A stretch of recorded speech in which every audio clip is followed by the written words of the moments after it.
সেই স্থানকে পরিষ্কার করে পুনরায় গৌর হরির কাছে ফিরে গেলেন। গৌর হরি বললেন, শিবাস, তোমার এত বিলম্ব হলো কেন? ভক্ত তো বুক ফাটে, তবু মুখ ফাটে না যদি প্রভু কষ্ট পায়। দয়াময়, আমি যখন দরজাটা খুললাম প্রভু, দরজাটা খুলবার সাথে সাথে আমি দেখলাম এই প্রভাত কালে এই পথ দিয়ে কত সাধু গুরু বৈষ্ণব চলেছে। তাই তো আমি একটা সাধু সঙ্গ করছিলাম, তাদের চরণ ধরে সর্বাঙ্গে মাগছিলাম প্রভু, তাই তো আমার বিলম্ব হয়ে গেল। দেখো বাবা, আসল কথাটা কিন্তু প্রভুকে প্রকাশ করলো না, যদি প্রভু অন্তরে ব্যথা পায়। কিন্তু তিনি তো অন্তর যে আমি, তার কি কিছু অজানা থাকে গো? গৌর হরি মনে মনে বললেন, শ্রীভাস, শতগুণের অধিকারী হলে তবে বৈষ্ণব হওয়া যায়। আজ বৈষ্ণবতার পরীক্ষায় তুমি উত্তীর্ণ হয়েছ, তবে আমিও কথা দিলাম, যে পাষণ্ড এহেন কর্ম করেছে, যে হাত দিয়ে এহেন কর্ম করেছে, একদিন সেই হাত যদি আমি তোমার চরণে পৌঁছে দিতে না পারি, তাহলে আমার নাম নিমাই পণ্ডিত নয়, নেতাই গৌর হরি হরি। আহা, দেখো গৌর হরি মনে মনে সংকল্প করলেন, আর বিলম্ব করো না, এবার আমাকে আমার মায়ের কাছে নিয়ে চলো। প্রভু কি বললেন? ভক্তগণ সকলকে নিয়ে বললেন, ভক্তগণ চলো, প্রভাতকালে প্রভাত কীর্তন গাইতে গাইতে আমরা সবাই সচি মায়ের আঙিনার দিকে যাই। জয় জয় নিতাই। ভক্তগণ সবাই মিলে বলো, আমার সঙ্গে বলো তোমরা। প্রভু বলছি, ভজ শ্রীকৃষ্ণ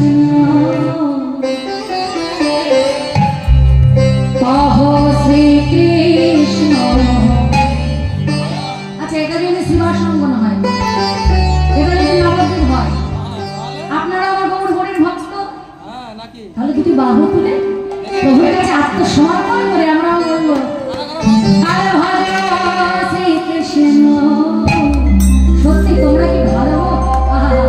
আমি সত্যি ভাবতে পারিনি টাউন এলাকায় এত ভালো ভক্ত। সত্যি তোমরা সত্যি ধন্য। মহাপ্রভুর কাছে প্রার্থনা করি, এইভাবে যেন প্রভুর চরণে রতিমতি তোমাদের জন্ম জন্মান্তরে থাকে। নিতাই গৌর হরি।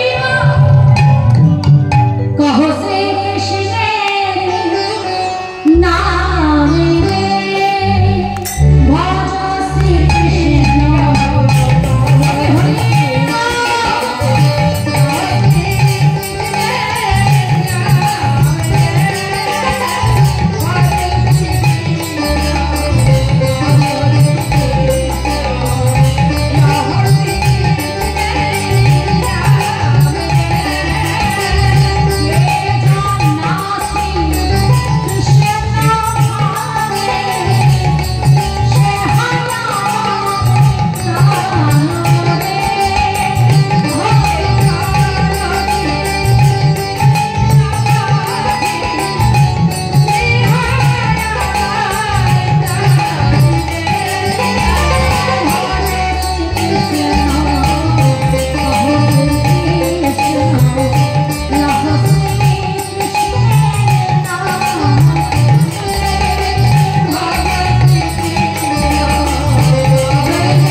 দেখতে দেখতে একদিন গেল, দুদিন গেল, কিন্তু বৈষ্ণব অপরাধের ফল পাপ করলে পাপের শাস্তি তো পেতে হবে বাবা।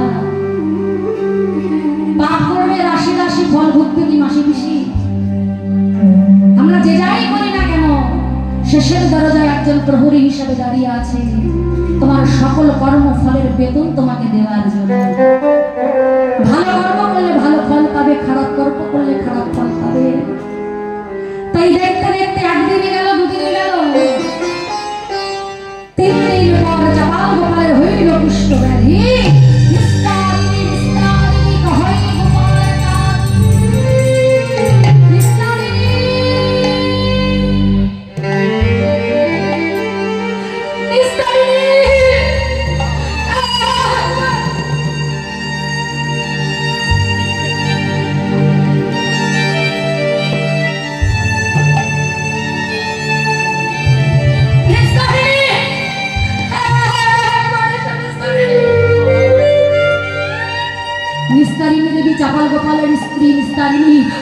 ছুটতে এলো। হ্যাঁ গো, আমার ডাকছো কেন? কি হয়েছে? নিস্তারিণী, দেখো নিস্তারিণী, দেখো দেখো, আমার সর্ব অঙ্গে কি যেন হয়েছে, জ্বালা, অসহ্য যন্ত্রণা, আমার সর্ব অঙ্গটা কেমন থরথর করে কাঁপছে, আমি সইতে পারছি না। কি বলুন নিস্তারিণী? দেখতে দেখতে চাপাল গোপালের সর্ব অঙ্গে ফুটে উঠল পুষ্পরাধের ফল। চাপাল গোপালের সর্ব অঙ্গে একটা একটা বড় বড় ফোসকা দেখা দিচ্ছে। দেখতে দেখতে ফোসকাগুলো বড় হয়ে পচে গলে ফুল ঝরতে লাগলো। নিস্তারিণী, আমার কি হলো? নিস্তারিণী দেবী নিজে বুঝতে না পেরে একটা কবিরাজ ডেকে এনেছে। কবিরাজ কাকা, একবার ভালো করে দেখুন না, আমার স্বামীর সর্ব অঙ্গে কি হয়েছে। কবিরাজ দেখবা মাত্রই ঘর থেকে ছুটে,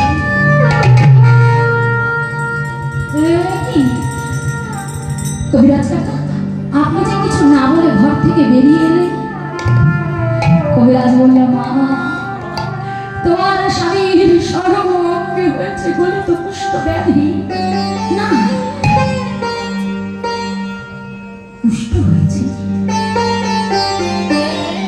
আমার স্বামী কুষ্ঠ হয়েছে, কিন্তু কবিরাজ কাকা কুষ্ঠ ব্যাধির ওষুধপত্র তো আপনি দিলেন না।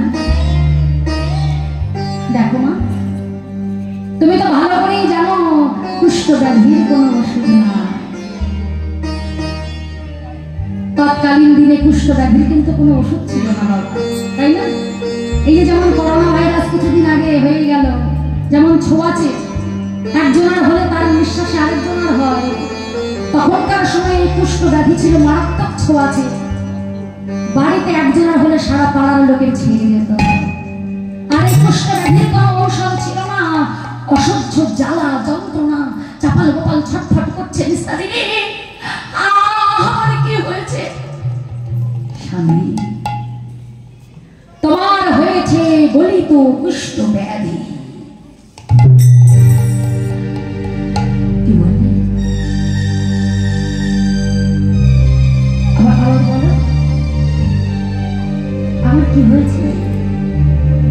তোমার কুষ্ঠ ব্যাধি হয়েছে, কুষ্ঠ। আমি আর থাকবো না তোমার সঙ্গে।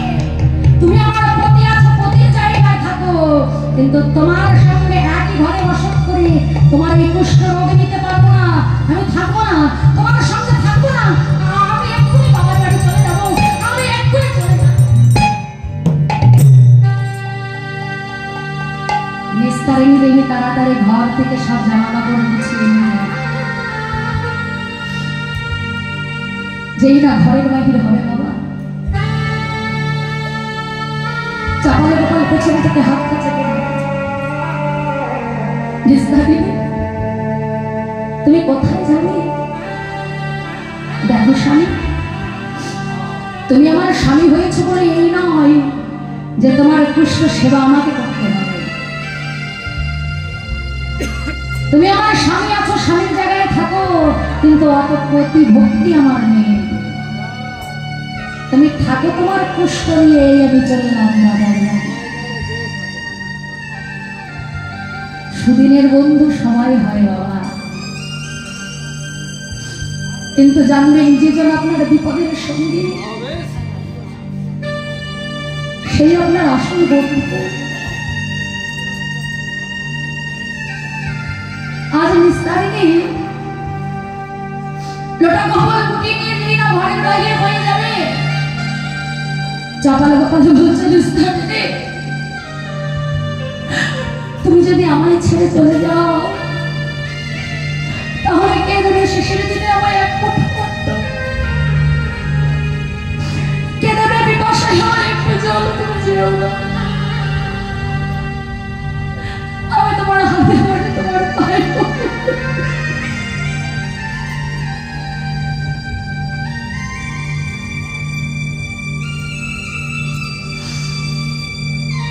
নিস্তারিণী বলছে, বেশ শোনো, আমি তোমার সঙ্গে থাকতে পারি, তবে আমারও কয়েকটা শর্ত আছে। কি শর্ত জানো? বলো বিস্তারিত কি শর্ত? তুমি যা বলবে আমি তাই করব। দেখো, আজ থেকে তুমি আর আমার সঙ্গে একত্রে এই ঘরে বসতে করতে পারবে না। আমি থাকবো এই ঘরে আর তুমি থাকবে গোয়াল ঘরে। গোয়াল ঘরে? গোয়াল ঘরে তো গরু থাকে, ওখানে আমি কেমন করে থাকবো? তা তো জানি না। যদি তুমি গোয়াল ঘরে থাকতে পারো তবেই আমি থাকবো, না চললাম। না না, তুমি যেও না। তুমি যা বলবে আমি তাই করবো। আমি ওই গোয়াল ঘরে থাকবো, কিন্তু তুমি যেও না। চাপাল গোপালের থাকবার জায়গা হলো বাবা গোয়াল ঘর। আরে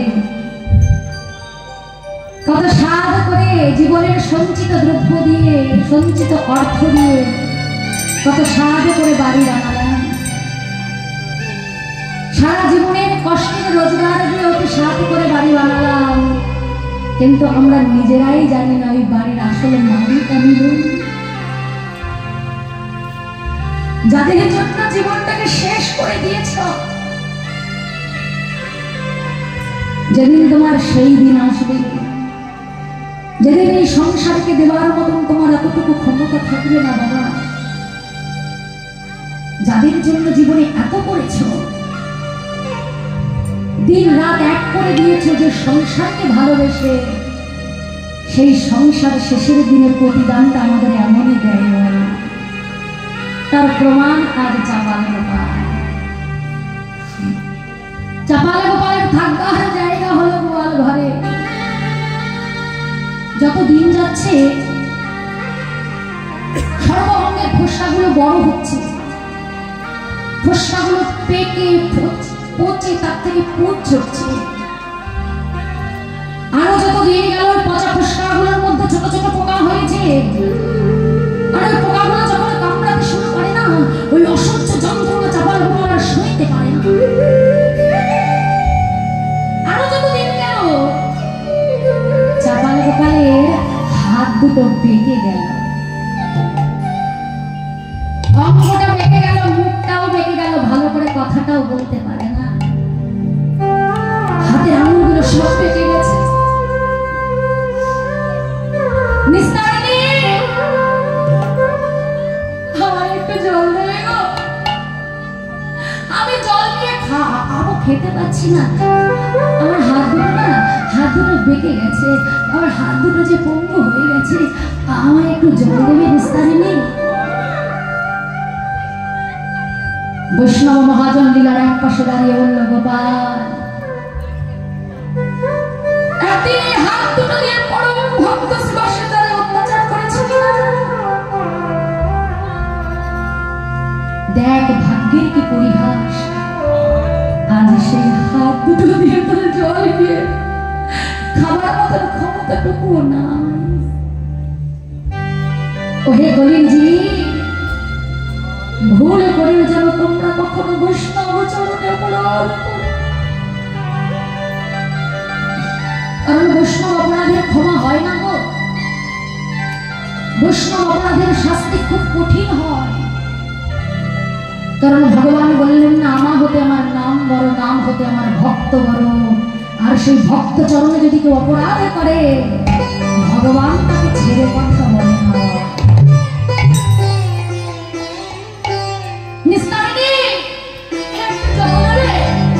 জল নিয়ে খাবো, আমি খেতে পারছি না, আমার হাত দুটো যে পঙ্গু হয়ে গেছে।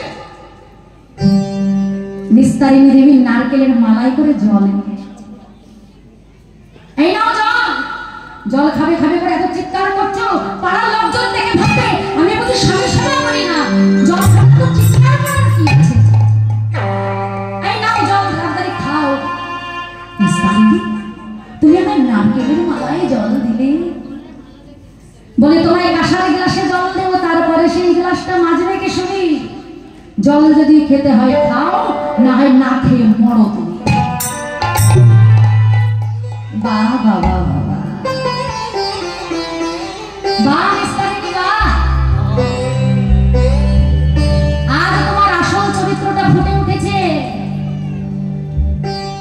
গোপাল, এই আমি পণ্ডিত গোপাল তোমার সুখের জন্য কি না করেছি, আর আজ তোমার এই ব্যবহার। আহা, চাপালে গোপালে নয়নের জলে বদন ভাসিয়ে কেঁদে কেঁদে বলছে, আহা, যে সংসারের জন্য দিন রাত এক করে জীবনটাকে শেষ করে দিলাম, আর আজ এই সংসারের ব্যবহার দেখে আমার কি বলতে ইচ্ছা করে জানো? আজ চাপাল গোপাল নয়নের জলে বদন হাসিয়ে কেঁদে কেঁদে বলছে, বিস্তারিণী এমন দারুণ সংসারে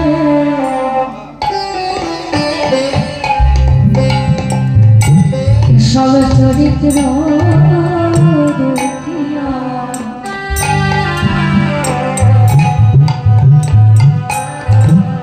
আমার পরাণে লাগিছে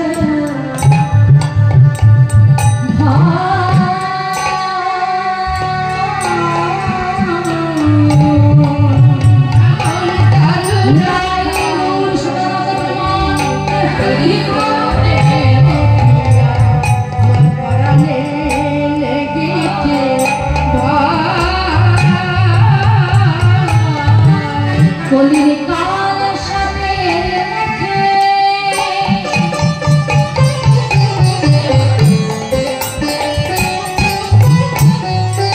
আমি শুনিয়া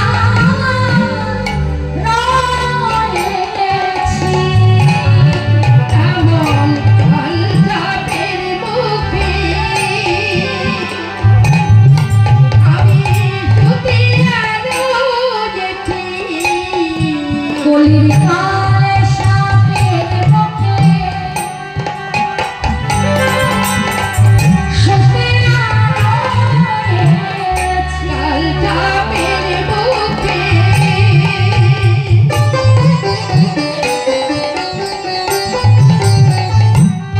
আমি শুনিয়া রয়েছি। না জানি কখন কে আমার, না জানি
যাবো, একটু বস,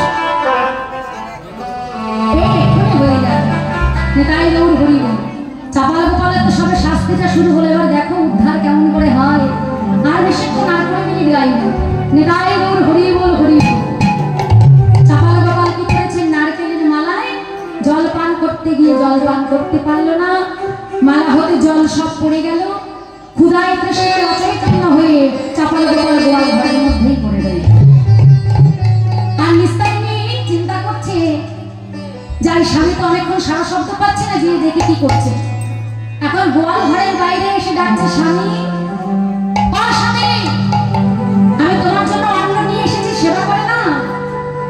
অনেক ডাকাডাকির পর যখন কোনো সাড়া পাচ্ছে না, নিস্তারিণী ভাবতে যা, তাহলে আপদটা বুঝি মরে গেছে। আপদটা বুঝি অল্পতে আমাকে নিস্তার দিয়েছে, স্বামীটা বুঝি মরেছে। দেখেছো বাবা, এতদিন স্বামীর কত যত্ন ছিল, এতদিন তো দিতে পারছিল। সোনা দানা গয়না গাটি যখন যা চাচ্ছিল দুহাত ভরে দিচ্ছিল, তাই সংসারে স্বামীর যত্ন ছিল। আর আজ যখন দেওয়ার ক্ষমতা নেই, আজ যখন রোগগ্রস্ত হয়ে গেছে, স্বামীটা অমর হয়ে গেছে। হরি বল, হরি বল। এই সংসারে এই জগতে এমনও নারী আছে যে স্বামীর বিপদে আপদে স্বামীকে ছেড়ে চলে যায়। আবার এই জগতে এমনও কিছু পুরুষ আছে যে স্ত্রীকে সন্তানকে অসহায় করে চলে যায়। জানবেন তারা কখনো ভালো থাকতে পারে না, তারা কখনো সুখে থাকতে পারে না। মানুষের ভেতরে যদি মনুষ্যত্ব বোধ শেষ হয়ে যায়, জানবেন সেদিন তার সব শেষ হয়ে গেছে। তাই আজ নিস্তারিণী কি করেছে? মনে মনে চিন্তা করছে, যাক আপদটা তাহলে আমাকে অল্পতে নিস্তার দিয়েছে, তাহলে একটা কাজ করতে হবে, স্বামীকে তো শ্মশান ঘাটে পাঠাতে হবে। নবদ্বীপের হাড়িপাড়ায় গিয়ে দুজন ডোম ডেকে আনলেন। এখন হাড়িয়া রহমান যেই দেখছে গলিত কুষ্ঠব্যাধি, সৎকার করতে রাজি হয়ে। নিস্তারিণী কি করেছে? চিন্তা করছে এইভাবে হবে না, ওদের কিছু দিতে হবে, তাহলে যদি স্বামীর সৎকারটা করে দেয়। এখন গলার সোনার হার, হাতের সোনার আংটি খুলে হাড়িয়া রামকে দিয়েছে। হ্যাঁ, পারবে না?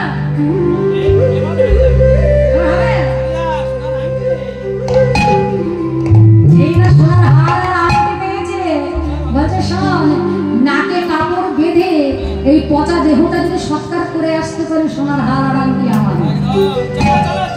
এই কলিযুগের মানুষের লোভ শক্তি বেশি দাও। হাই হাই,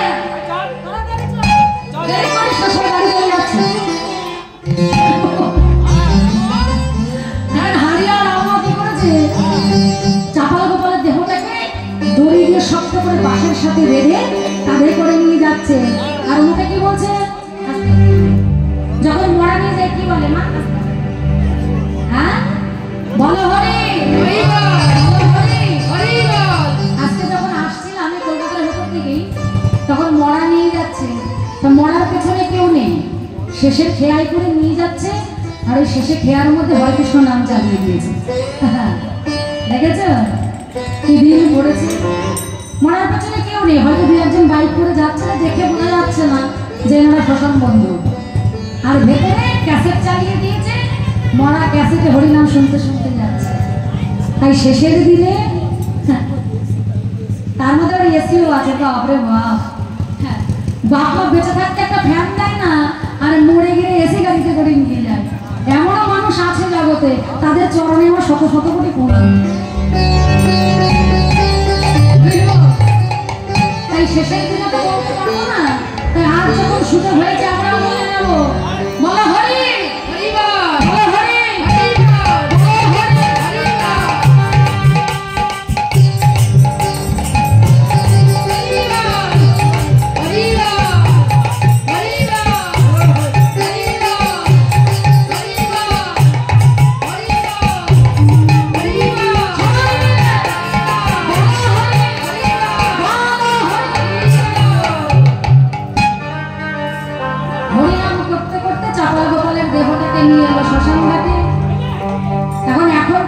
শ্মশান আর আজ থেকে 550 বছর পূর্বের শ্মশান এক করলে হবে? কারেন্টের কোনো ব্যবস্থা নেই, কোনো বিদ্যুতের ব্যবস্থা নেই, ঘুটঘুটে অন্ধকার। আর গঙ্গার পাড়ে শ্মশান ঘাট, সাজিয়েছে, ভালো করে বুঝে নাও ব্যাপার। চিতা সাজিয়েছে, এখন সুন্দর করে কাঠ দিয়ে চিতা সাজিয়ে চাপাল গোপালের দেহটা চিতার উপর তুলে দিচ্ছে। আর যেই না দেহটাকে চিতার উপরে তুলে দিয়েছে, আর কিছু পাট কাটি এক জায়গায় করে আগুন ধরিয়ে যেই না চিতার মধ্যে দিতে যায়, আর গঙ্গার শীতল বাতাসে চাপাল গোপালের অচৈতন্য দেহে চৈতন্য এলো। চাপাল গোপাল তো মরেনি, অচৈতন্য হয়েছিল। আর যেই না চৈতন্য এসেছে, আর হারিয়ানা যেই না পাট কাটি এক জায়গায় করে আগুন ধরাতে যাবে, আর চিতার উপর মরা নড়ে উঠেছে। আচ্ছা বাবা, বিষয়টা একবার ভালো করে চিন্তা করুন। একেতে অন্ধকার, কোনো আলোর ব্যবস্থা নেই, অধিক রাত্রি, চিতার উপরে মরা দিয়ে আগুন দিতে যাবে। এখন চিতার উপর থেকে মরা যদি নড়ে ওঠে, যারা পড়াতে যাবে তাদের দশা কি হবে?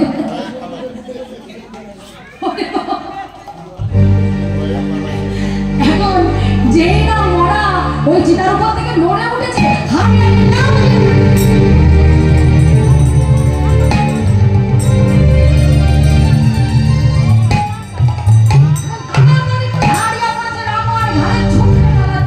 এমন সময় চিতার উপর থেকে চাপাল গোপাল বলে উঠল, হারিয়া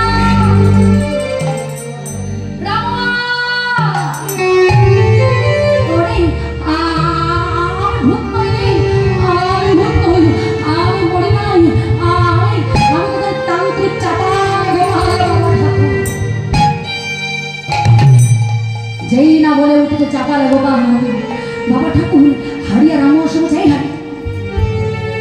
এই ওই মরাটা বলছে নাকি মরেনি, আবার বলছে ওর নাম নাকি চাপাল গোপাল, একবার গিয়ে দেখে আসে চল তো। এখন ভয়ে ভয়ে যেই না মরার কাছে এসেছে,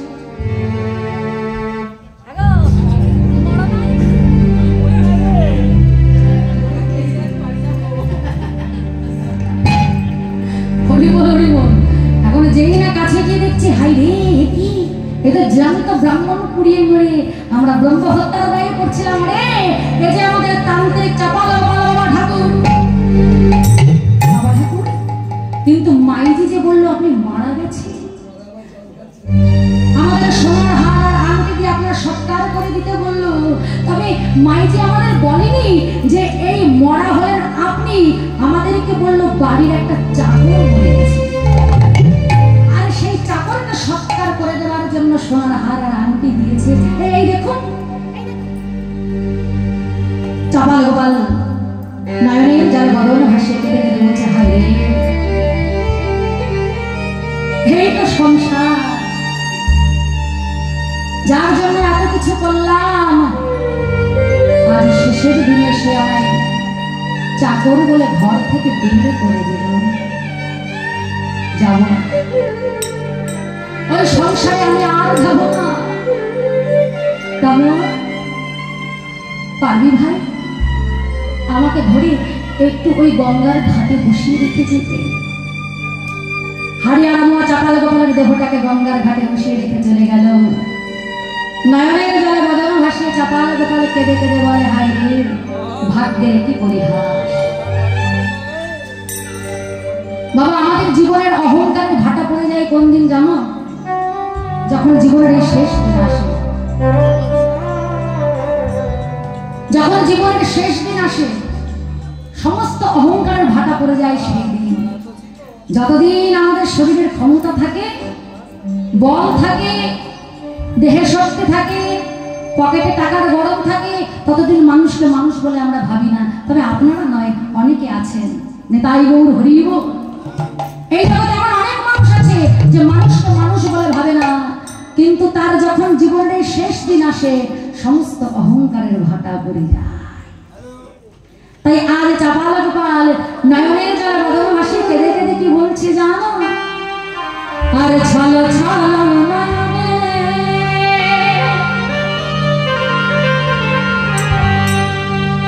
আর হাসি মাখা বদনে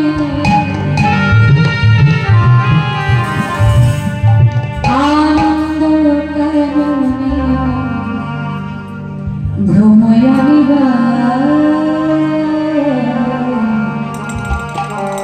সবাই মিলে হরি বল হরি বল।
ওই টিকার আনবে। তাই মহাজন বলতে দেখো যদি সময় পায় একবার শ্মশানে গিয়ে ঘুরে আসবে, মানুষের জীবনে যত অহংকার সব চিতার আগুনে পুড়ে ছাই হয়ে যাচ্ছে। নিতাই গৌর হরি বল।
সবার কাছে কেঁদে কেঁদে বলে একটু জল দেবে গো, পিপাসায় যে বুকটা বড় শুকিয়ে যাচ্ছে।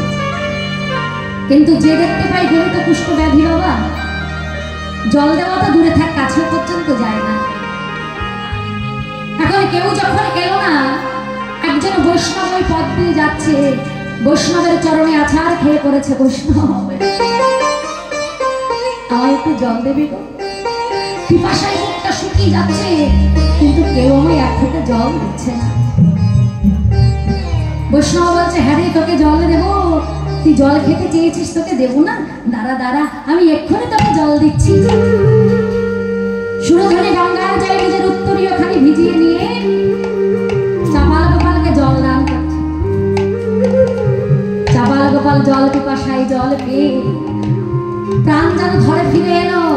বৈষ্ণবকে ডেকে বলছে, বৈষ্ণব তুমি কত ভালো গো, কতজন আমার কাছে জল চাইলো, আমার কেউ একটা জল দিল না।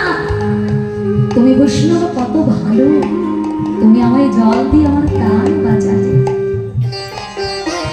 বলতে পারো বৈষ্ণব আমার এই গলিত কুষ্ঠ ব্যাধি হতে নবদ্বীপে কি কেউ নাই আমাকে মুক্তি দিতে পারে?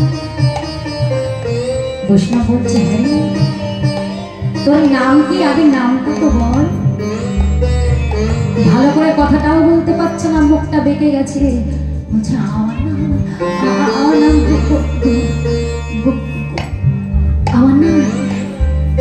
চাপাল গোপাল।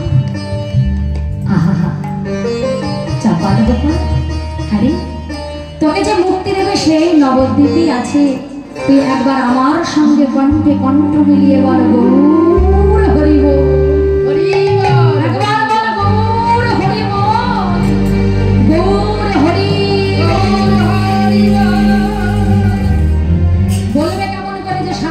ভক্তি ভরে গৌর নাম জপ করেনি, অতি সহজে বলতে পারে, বলতে পারছে না, মুখটা বেঁকে গেছে, বারবার বলার চেষ্টা করছে, কিন্তু গৌর নাম উচ্চারণ হচ্ছে না।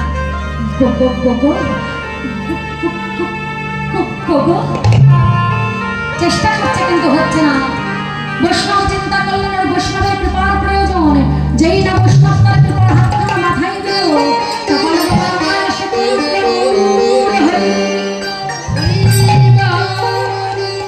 বৈষ্ণবের কি করুণা দিল না, যেই না কৃপার হাতটা মাথায় দিল, অনায়াসে বলে উঠল গৌর গোপাল, দিবানিশি গৌর নাম জপ কর, দেখবি একদিন তোর কুষ্ঠ ব্যাধি হতে উদ্ধার হলেই হবে। এবার আমার কণ্ঠে কণ্ঠ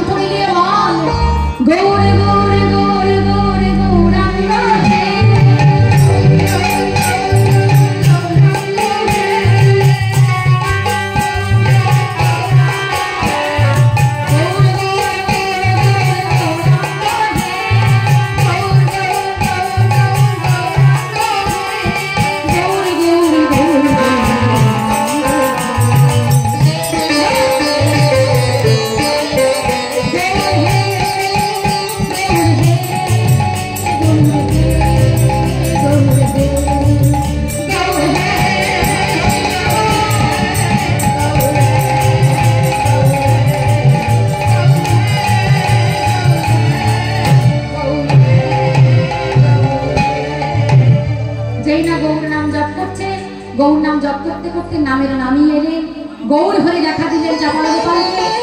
গৌর হরির চরণ তলে পড়ে বলছে, প্রভু তুমি এবার আমাকে ক্ষমা করো, আমি আমার অপরাধ বুঝতে পেরেছি।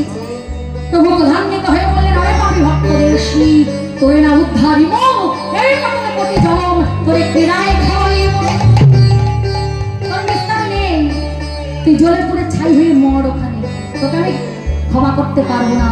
তুই আমার ভক্ত শিবাসের দ্বারা অপরাধ করেছিস, ক্ষমা যদি চাইতে হয় তুই শিবাসের কাছে যা, তবেই তুই মুক্তি পাবি। তাই গৌর হরি গৌর হরি চাপাল গোপাল চিন্তা করছে, না না,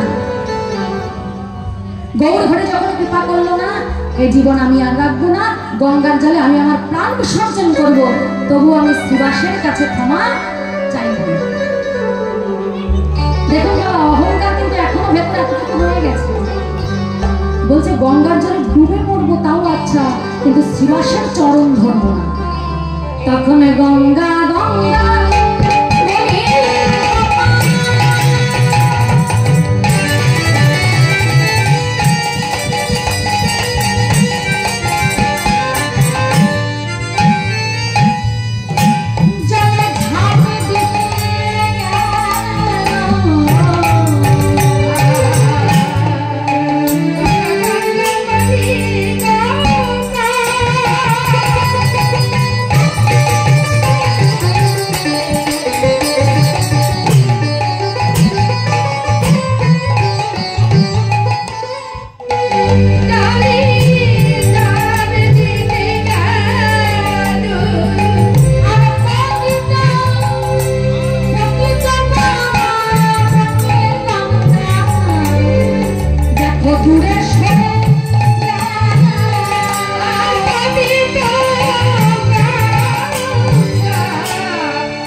পতিত পাবনে গঙ্গা দূরে চলে গেল।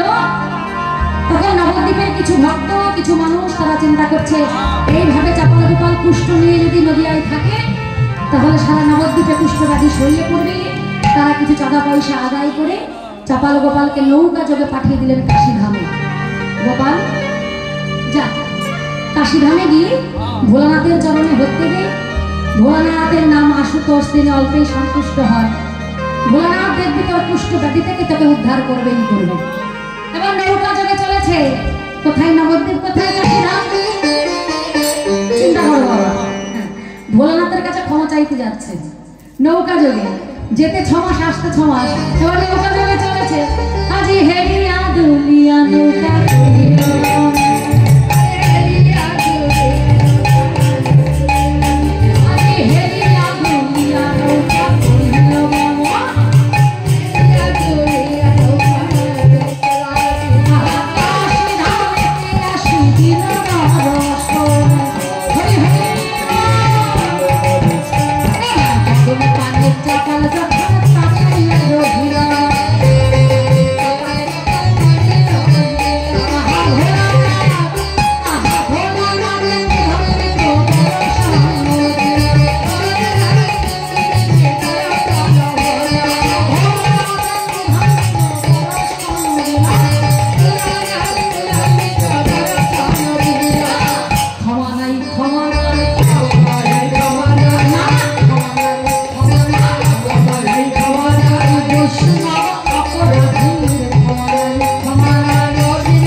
সুবাসের কাছে ক্ষমা চাইতে এসেছিস কাশি ধামে আমার কাছে? হরি বল। আচ্ছা বাবা, কেউ কেউ ধরুন বারাসাতে কোনো এক ভক্তের চরণে অপরাধ করে গোবরডাঙ্গায় গিয়ে আমার কাছে যদি ক্ষমা চাই হবে? অপরাধ করেছে এক জায়গায়, ক্ষমা চাইছে গিয়ে আরেক জায়গায় আরেকজনের কাছে। শোন, আমি হলাম বৈষ্ণব আর আমি বৈষ্ণবের অপরাধ সহ্য করতে পারবো না। তুই গিয়ে সুবাসের চরণ ধরে ক্ষমা চা, দেখবি তুই উদ্ধার হয়ে যাবি। চাপাল গোপালের এইবার হলো প্রথম অনুশোচনা যে বৈষ্ণবের কৃপা না হলে বৈষ্ণব অপরাধের ক্ষমা হয় না। আবার নৌকা যোগে এলেন নবদ্বীপে। এই যে যেতে 6 মাস আসতে 6 মাস, এই মাঝখানের 1টি বছর আসতে, এই 1টি বছরের মধ্যে মহাপ্রভু সন্ন্যাস নিয়ে নদীও ছেড়ে চলে গেলেন নীলাচলে। চাপাল গোপাল নবদ্বীপ এসে দেখছে নবদ্বীপ শূন্য, নবদ্বীপে আর কেউ নাই। নবদ্বীপের আকাশ কাজে বাতাস কাজে গৌর হরিকে হারিয়ে চাপাল গোপাল এক ভক্তকে ডেকে বলছে, হ্যাঁ বলতে পারো কোথায় গেছে আমার প্রেমের ঠাকুর গৌর হরি? সেই ভক্ত কেঁদে কেঁদে বলছে, তুমি কি জানো না গৌর হরি যে নদীয়ার সকলকে কাঁদিয়ে গৌর হরি সন্ন্যাস নিয়ে চলে গেছে নীলাচলের পথে। আছাড় খেয়ে পড়ল নবদ্বীপের মাটিতে চাপাল গোপাল। গৌর হরি, গৌর হরি, শুনেছি তুমি নাকি পতিত পাবো। এখনো যে নবদ্বীপে একজন পতিত পাষণ্ডী পড়ে আছে, তুমি আমাকে কৃপা না করে তুমি যেতে পারো না। আমার মতন পতিতকে উদ্ধার না করে তুমি যেতে পারো না প্রভু। তুমি কোথায় আছো একবার দেখো না। যেই না এই কথা বলেছে, অন্তর্যামী ভগবান অন্তরে জানতে পারলেন। নবদ্বীপের সর্বত্র সারা পড়ে গেল, কল্যাণী কুলের পাটে গৌর এসেছে। আর 2 মিনিটের মধ্যে মিলন দিয়ে দেবো মা। বসে ও গোলাপি শাড়ি মা, বসে বসে হয়ে গেছে, পা লেগে গেছে। আচ্ছা একটু দাঁড়াও, হয়ে গেছে। কল্যাণী কুলের পাটে গৌর এসেছে, গৌর এসেছে। চাপাল গোপাল নয়নের জলে বদন ভাসিয়ে গঙ্গার পাড়ে বসে বসে কাঁদছে। প্রভু যখন যাওয়ার ক্ষমতা ছিল তখন যাইনি, আর আজ আমার চলবার ক্ষমতা নাই। আজ আমার ইচ্ছা থাকলেও যে আমি তোমার কাছে যেতে পারছি না। আজ আমি কেমন করে যাবো বলো তোমার কাছে? আমরা কত ভাগ্যবান বাবা, দেখেছেন? আজ আমাদের চলবার ক্ষমতা আছে, কে বলতে পারে কখনো কোন সময় আমাদের চলবার ক্ষমতা হারিয়ে যায়।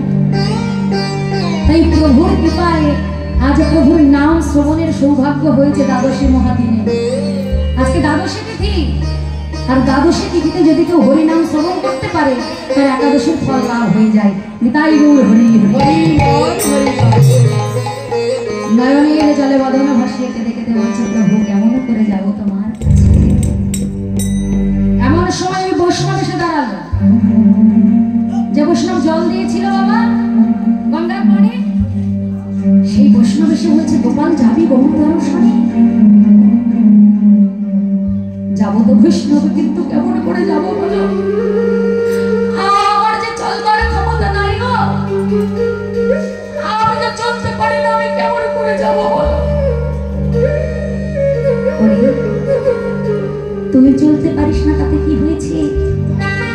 আমি তো চলতে পারি, আমি তোকে কাঁধে করে নিয়ে যাব। তুই যাবি গৌর দর্শন? বৈষ্ণবের কত করুণা বাবা। বৈষ্ণবের কাঁধে করে নিয়ে যাচ্ছে নবদ্বীপ হতে কল্যাণী কুলের পাটে। আর এই কুলের পাটে এসে তোমরা গেছো কখনো? কল্যাণী কুলের পাটে, যেখানে আজও পৌষ মাসের একাদশী তিথিতে অপরাধ ভঞ্জনের মেলা হয়, যেখানে চাপাল গোপাল উদ্ধার হয়েছিল। পৌষ মাসের ওই কনকনে ঠান্ডায় সরোবরের জলে ভক্তরা স্নান করে, যে সরোবরের জলে স্নান করে চাপাল গোপাল উদ্ধার হয়েছিল। তাই কল্যাণী কুলের পাড়ে এসে অদূরে দাঁড়িয়ে সেই বৈষ্ণব বলছে, গোপাল এই ঘুরে চেয়ে দেখ, আমার গৌর হরি দাঁড়িয়ে আছে। আমি পারতাম তোকে এই পথটুকু কাঁধে করে নিয়ে যেতে, কিন্তু আমি তোকে নেব না। এই পথ দিয়ে দলে দলে কত অগণিত ভক্ত বৈষ্ণব গেছে, কত ভক্তের চরণ ধুলি পড়ে আছে।